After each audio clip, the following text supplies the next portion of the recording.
Hello everyone.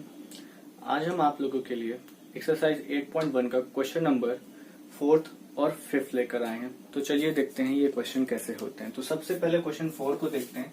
यहाँ पे हमें गिवन है 15 cot a is equal to 8। तो यहाँ पे लिख देते हैं 15 cot a is equal to 8। तो यहाँ से सबसे पहले cot a की वैल्यू निकाल लीजिए, दैट इज 8/15। अब एक राइट एंगल ट्रायंगल कंस्ट्रक्ट करिए। यहाँ पर ये हो गया a b c। अब यहाँ पे इनकी वैल्यूज दे दीजिए कि 8/15 कहाँ पे आया है। तो अगर हम ध्यान दें तो हमने cot a गिवन है। तो cot a क्या होता है? tan का रेसिप्रोकल। tan क्या होता है? Perpendicular upon base. तो cot क्या हो जाएगा? Base upon perpendicular. मतलब ये हो जाएगा 8, ये हो जाएगा 15। हमें AC चाहिए। तो AC square is equal to BC square plus AB square. यही तो पाइथागोरस में पढ़ा था। तो सबसे पहले AC स्क्वायर की वैल्यू पता करते हैं। तो यहाँ पे हो जाएगा 15 का स्क्वायर प्लस AB मतलब 8 का स्क्वायर। तो ये हो जाएगा 225 प्लस 64। तो ये हो गया AC का स्क्वायर।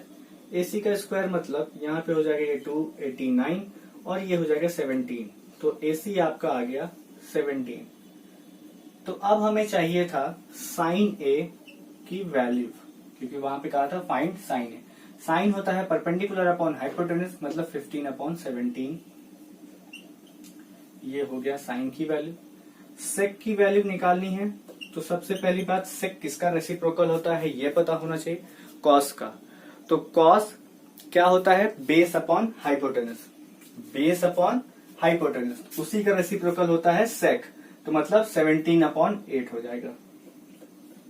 तो ये देखिए कितने आसान तरीके से ये हो गया आपका 17/8। अब क्वेश्चन नंबर 5 में देखिए क्या गिवन है। Sec theta is equal to 13/12। तो सबसे पहला काम ये करना है कि एक राइट एंगल ट्रायंगल ड्रॉ करिए, A, B और C। यहाँ पे 13/12 गिवन है। तो यहाँ पे एक चीज का ये ध्यान देना कि सेक कॉस का रेसिप्रोकल होता है और कॉस होता है बेस अपॉन हाइपोटेनस। तो सेक क्या हो जाएगा? Hypotenuse upon base. तो ये रहा आपका हाइपोटेनस और ये रहा बेस। ये है सेक। हमें BC की वैल्यू पता करनी है पहले। तो चलिए BC की वैल्यू पता कर लेते हैं। तो यहाँ पे गिवन है AC square is equal to, यहाँ पे हो जाएगा BC square plus AB square, Pythagoras theorem. That is 13 का स्क्वायर। BC की वैल्यू हमें नहीं पता है, AB की वैल्यू पता है, यहाँ पे रख दीजिए। तो ये हो जाएगा 13 का स्क्वायर माइनस 12 का square is equal to BC का square. That is 169 minus 144 is equal to BC का स्क्वायर।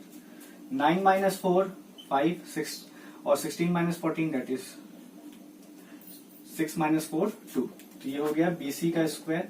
तो BC आपका आ गया 5। ये आ गया आपका BC 5।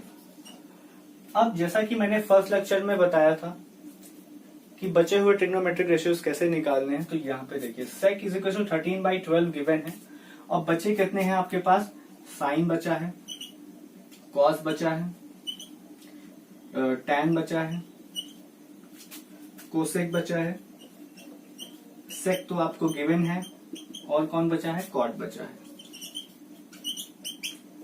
तो बचे हुए 5 ये हैं। तो इन पांचों को निकालना है। तो साइन थीटा होता है P/H।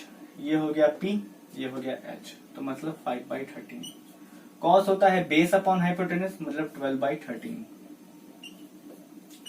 टैन होता है परपेंडिकुलर अपॉन बेस, मतलब perpendicular upon base, that is 5/12। Cosec होता है साइन का रेसिप्रोकल। तो ये 5/13 है, तो ये 13/5 हो जाएगा। कॉट टैन का रेसिप्रोकल है, तो यहाँ पे 12/5 हो जाएगा।